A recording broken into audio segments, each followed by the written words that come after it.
নমস্কার, কেমন আছেন সবাই? আশা করব সবাই খুব ভালো আছেন। আমিও বেশ ভালো আছি।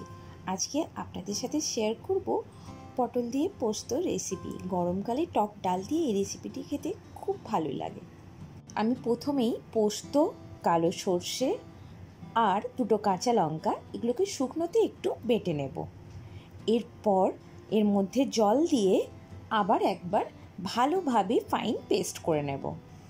প্রথমেই কড়াইয়ে দিয়ে দিলাম সর্ষের তেল আর একটু পরিমাণ ঘি। দিয়ে দিলাম একটা তেজপাতা, গোটা গরম মশলা, এলাচ, দারচিনি, লবঙ্গ, শুকনো লঙ্কা আর গোটা সাদা জিরে।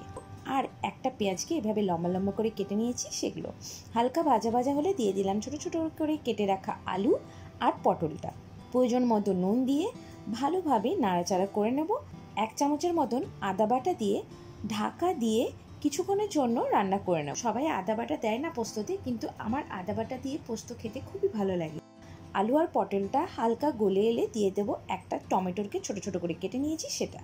টমেটোটাও খুব ভালোভাবে গলে গেলে সর্ষে পোস্তর পেস্টটা দিয়ে দেব এবং খুব ভালোভাবে নাড়াচাড়া করে আরও কিছুক্ষণের জন্য ঢাকা দিয়ে রান্না করে নেব। পোস্তটা পুরোপুরি ভালোভাবে মিক্স হয়ে যাওয়া পর্যন্ত একটু পরিমাণ উঠিয়ে নেব এবং ঝালটা আরেকটু যেন ভালোভাবে হয় তার জন্য দুটো লঙ্কাকে এভাবে ছোট ছোট করে কেটে দিয়ে দেব।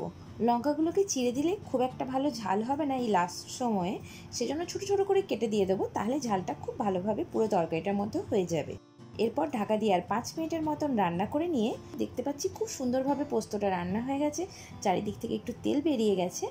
এখন এর মধ্যে একটু পরিমাণ সর্ষের তেল ছড়িয়ে দেব এবং গ্যাসটা বন্ধ করে এরপরে সার্ভ করে নেব।